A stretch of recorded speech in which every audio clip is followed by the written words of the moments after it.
IAS level notes में आपका हार्दिक स्वागत। यूपीएससी सीएसई नोट्स इन हिंदी। और आज हमारा जो टॉपिक है राजस्थान के जन जागरण आंदोलन। राजस्थान में जन जागृति के लिए जो भी आंदोलन चलाए गए थे, जन जागृति के जो भी संदेश दिए गए थे, उन सभी तथ्यों पर आज हम चर्चा करने वाले हैं इस वीडियो में। तो चलिए वीडियो को करता हूँ शुरू। सबसे पहले हम बात करने वाले हैं भील आंदोलन। किस पर बात करेंगे? भील आंदोलन। और भील आंदोलन के 3 चरण थे। कितने चरण थे? 3 चरण थे भील आंदोलन के।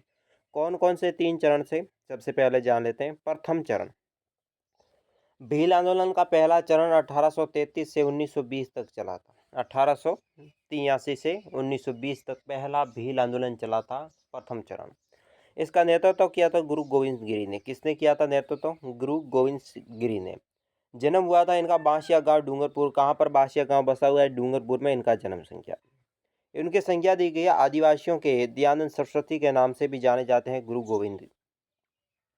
भगत आंदोलन इन्होंने चलाया था 1883 में। नेतृत्व गोविंद गिरी ने किया था। किसने किया था भगत आंदोलन? 1883 गोविंद गिरी।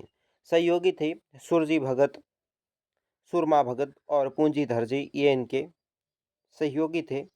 वागड़ क्षेत्र की भील आदिवासी जनता के व्यापक सामाजिक कुरीतियों की समाप्ति राष्ट्रीय आंदोलन से प्रेरित होकर 8 नवंबर 1913 को मानगढ़ बांसवाड़ा में संप सभा के सामूहिक सम्मेलन पर मेजर बेली के नेतृत्व में मेवाड़ भील कोरबर की बर्बर गोलीबारी में 1500 भील की हत्या हो गई थी। यानी कि भीलों की सम्मेलन हुआ था। इस सम्मेलन पर मेवाड़ में मेजर बेली ने नेतृत्व में भील कोर की उस सभा पर बर्बरता से गोली चलाई गई, जिससे 1500 भील की हत्या हो गई। अब बात करते हैं राजस्थान की जलियांवाला बाग हत्याकांड। इसे राजस्थान का जलियांवाला बाग हत्याकांड भी कहा जाता है। इसे बागड़ क्षेत्र का जलियांवाला बाग हत्याकांड भी कहा जाता है। बागड़ क्षेत्र का जलियांवाला बाग हत्याकांड भी कहा जाता है। गुरु गोविंद गिरी को गिरफ्तार कर अहमदाबाद जेल में बंदी बनाया गया और गुरु गोविंद गिरी ने इस आंदोलन का नेतृत्व करने वाला व्यक्ति था, जिसे बंदी बना लिया गया अंग्रेजों ने और अहमदाबाद की जेल में रखा गया। दूसरा चरण 1921 और 30 से चलता था। 1921 से 1930 तक दूसरा चरण चला था। इसका नेतृत्व किया था मोतीलाल तेजावत ने। भील का दूसरा चरण, दूसरा आंदोलन का दूसरा नेतृत्व किसने किया था? मोतीलाल तेजावत ने किया था। जन्म हुआ था मोतीलाल तेजावत का कोलियारी गांव उदयपुर में। संज्ञा इसे दी है मेवाड़ का गांधी भी कहते हैं मोतीलाल तेजावत को। आदिवासी का मसीहा कहते हैं, मेवाड़ का गांधी कहते हैं, बावजी भी कहते हैं। ध्यान रख लेना, 3 नाम से भी प्रसिद्ध है मोतीलाल तेजावत। मोतीलाल तेजावत को क्या कहा जाता है? किसे? मोतीलाल तेजावत। मोतीलाल तेजावत को क्या कहते हैं? मेवाड़ का गांधी, आदिवासियों का मसीहा और बावजी के नाम से भी मोतीलाल तेजावत है, वो प्रसिद्ध है। एक की और भोमट आंदोलन 1921 में इन्होंने चलाया था। भोमट क्षेत्र के आदिवासियों को सामाजिक, क्षेत्रीय व राजनीतिक जागृति पैदा करने के लिए राष्ट्रीय आंदोलन से जोड़ना इनका प्रमुख कार्य था। भोमट क्षेत्र को 1920 में तेजावत है मोतीलाल तेजावत द्वारा वनवासी सेवा संघ की स्थापना की थी। वनवासी सेवा संघ की स्थापना किसने की थी? मोतीलाल तेजावत। 1920 नारा दिया था, ना हकीम ना सूरी, ना हकीम चाहिए ना हमें सूरी चाहिए। ये मोतीलाल तेजावत ने इस आंदोलन में नारा दिया था। आंदोलन की शुरुआत वैशाखी पूर्णिमा के दिन मार्तकुंडिया नाम के स्थान से वैशाखी के दिन इसकी शुरुआत की गई थी। 1922 में पाल चित्रणिया गांव में मेजर एस.जी. सुथान के नेतृत्व में मेवाड़ के भील कोर पर गोलीबारी की गई थी। एच.जी. सुथान ने 1200 भील की हत्या, इस दूसरे बर्बरता कांड भी कर दिया इन्होंने। इसकी संज्ञा द्वितीय जलियांवाला बाग हत्याकांड भी कहा था। इसे क्या कहा था? द्वितीय जलियांवाला बाग हत्याकांड। अब तीसरा चरण शुरू होता है, जिसका नेतृत्व किया था भोगीलाल पांडे ने। किसने किया था? भोगीलाल पांडे ने। जन्म हुआ था दोस्तों सिमलवाड़ा डूंगरपुर में इनका जन्म हुआ था। इसकी संज्ञा दी थी वागड़ की गांधी की भी कहा जाता है। इन्हें क्या कहा जाता है? बागड़ का गांधी। भोगीलाल पांडे द्वारा इसकी संस्थाएं कौन कौन सी स्थापित संस्थाएं प्रमुख ये थी? आदिवासी संस्था थी, भीलों, हरिजनों और एवं पिछड़ों क्षेत्रों में प्रचार, समाज सुधार हेतु 1935 में वागड़ सेवा की मबदीर की स्थापना करना ये इनका प्रमुख कार्य था। 1937 में हरिजन सेवा समिति की स्थापना इन्होंने की है। 1938 में भील सेवा संघ की स्थापना भी की थी। ठीक है। 1944 में डूंगरपुर प्रजा संघ 1944 में डूंगरपुर प्रजा संघ की स्थापना की थी। अब बात करते हैं भील विद्रोह। भील विद्रोह अंग्रेजी शासन के परिणाम स्वरूप आदिवासी क्षेत्रों में बाह्य तत्वों और राजस्व कर्मचारी, जिसमें सूकेदारों, सूदखोर, ठेकेदार, भूमि हथियाने वालों, व्यापारी, दुकानदारों इत्यादि प्रवेश में भीलों में अनेक परेशानी उत्पन्न कर दी थी। इन नए तत्वों से प्रवेश ने भीलों के क्षेत्र में सामाजिक तनाव उत्पन्न कर दिया था। इसमें राजस्व में भाग में प्रतिवर्ष दर से अंग्रेजों को दिया जाने लगा था, जिसके तत्पश्चात राशि कुल राजस्व का 3.8 भाग दिया जाता था, जिसमें भील या तो कोई राजस्व नहीं दे पाते थे अथवा नाम मात्र का दे रहे थे। जब उन पर नए कर थोप दिए गए भीलों पर, तो इस प्रकार 1818 में भील विद्रोह एक महत्वपूर्ण कारण बन चुका था, प्रमुख करों के कारण भी। प्रथम भील विद्रोह उदयपुर के राज्य में आरंभ हुआ था। कहाँ से प्रथम भील विद्रोह आरंभ हुआ था? उदयपुर में हुआ था। भील अपने पाल के समीप के गांव में रखवाड़ी नामक कर जिसे कहते हैं चौकीदारी कर, अपने क्षेत्रों में गुर्जने वाले माल और यात्रियों को बोले सुरक्षा नामक स्थान से कर वसूला जाता था। जेम्स टोड ने राय की आय राजस्व के बढ़ती प्रयासों के अंतर्गत भील पर कठोर नियंत्रण स्थापित करने के ध्येय से भीलों पर उनका अधिकार कर लिया था। भीलों ने उन पर अधिकार कर छीन लिया था। ये भील विद्रोह का तत्कालीन कारण बना था। इसका कारण इस प्रकार उदयपुर राज्य में भील विद्रोह यानी कि ज्वाला भिड़की थी। 1820 के आरंभ में अंग्रेजी सेना का अभियान दल विद्रोह भील के दमन हेतु भेजा गया था, किंतु सफलता नहीं मिली। इन्हें क्या नहीं मिली? सफलता नहीं मिली। जनवरी 1823 में ब्रिटिश व राज्य के संयुक्त सेनाओं ने दिसंबर 1823 ईस्वी में भील विद्रोह को दबाने में सफलता प्राप्त कर ली। भील विद्रोह को दबाने में सफलता प्राप्त कर ली, किंतु अंग्रेज स्थायी शांति प्राप्त नहीं कर सके। डूंगरपुर राज्य के स्थित अधिक गंभीरता के कारण 12 मई 1825 को डूंगरपुर राज्य में लिम्बा बारू के भीलों ने अंग्रेजों के साथ समझौता किया। वास्तव में अंग्रेजों द्वारा भीलों पर थोपा गया था। जनवरी 1826 को गारसिया भील, मुखिया दौलत खां या दौलत सिंह कहते हैं, गोविंद ने अंग्रेजों और उदयपुर राज्य के खिलाफ विद्रोह किया था। उदयपुर और अंग्रेजों के खिलाफ विद्रोह भी किया था।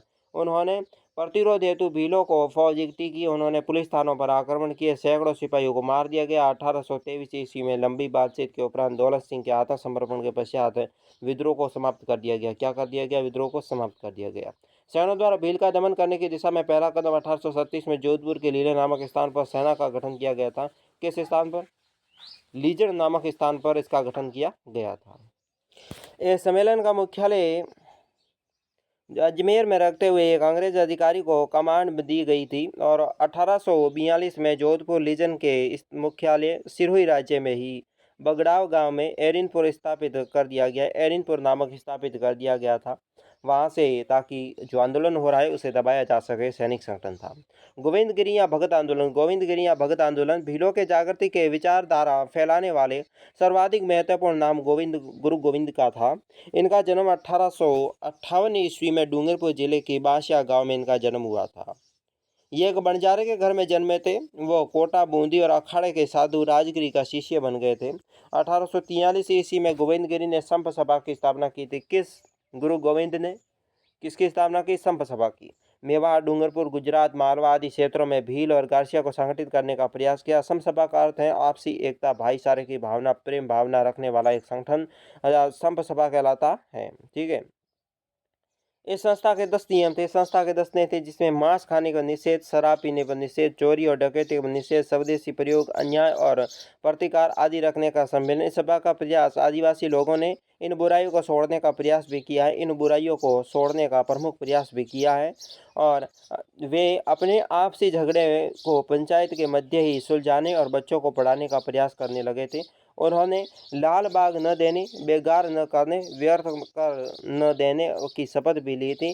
गिरी को दयानंद सरस्वती से प्रेरणा मिली है। गिरी को, जो गुरु गोविंद गिरी है, उनको दयानंद सरस्वती से प्रेरणा भी मिली थी उन्हें।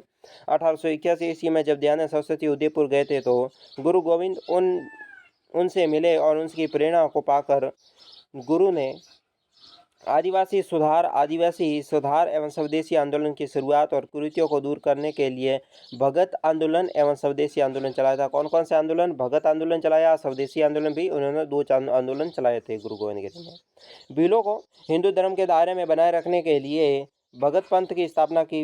जो भील थे, भीलों को हिंदू धर्म में बनाए रखने के लिए भगत पंथ की स्थापना भी की। उन्होंने जनजातियों में व्यापक बुराइयां और कुरीतियों को दूर करने के लिए भरसक प्रयास किए। उन्होंने अधिकारियों के प्रति भी संजग किया। 1930 में गुजरात स्थित मानगढ़ की पहाड़ी पर आदिवासी सम्मेलन में संप सभा के अधिवेशन के रूप में आयोजन की थी। संप सभा के रूप में इसका आयोजन भी किया गया था। आश्विन शुक्ल पूर्णिमा के प्रतिदिन समसभा का अधिवेशन होने लगा था और आश्विन शुक्ल पूर्णिमा के प्रति वर्ष इस वर्ष को समसभा का आयोजन वहां पर किया जाने लगा। बेरसा गोविंदगिरी के गतिविधियों का केंद्र बन गया था और बेरसा गोविंदगिरी के गतिविधियों का केंद्र बन गया। पूंजा धीर जी गोविंद गुरु के प्रमुख शिष्य थे और ये धीर जी गोविंद गुरु के पूंजा धीर जी है वो गोविंद गुरु के प्रमुख शिष्य थे। मानगढ़ का विराट सम्मेलन भी किया। गोविंदगिरी ने अक्टूबर 1913 ईस्वी में भीलों को मानगढ़ पहाड़ी पर एकत्रित होने का संदेश भी दिया। उन्होंने 17 नवंबर 1913 को मेवाड़ भील कोर यानी कि दोस्तों वेलेंजली राइफल्स और 7वें राजपूत रेजिमेंट के सैनिकों को मानगढ़ की पहाड़ियों पर घेर लिया था। वेलेंजली राइफल व 7वें राजपूत रेजिमेंट के सैनिकों ने मानगढ़ की पहाड़ी पर भील कोर की सभा को घेर दिया।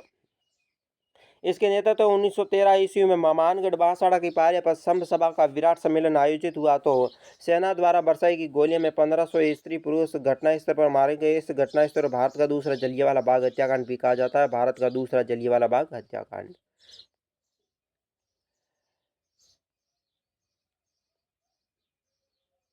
गिरी एवं गोविंदगिरी और उनकी पत्नी को बंदी बना लिया गया। उन्हें 10 वर्ष के लिए 10 वर्ष के बाद रिहा कर दिया गया। इस दंपति ने अपने जीवन में शेष गुजरात के कुबुई नामक स्थान पर बिताए थे। कुबुई नामक स्थान पर गोविंदगिरी ने अपने बाकी दिन बिताए।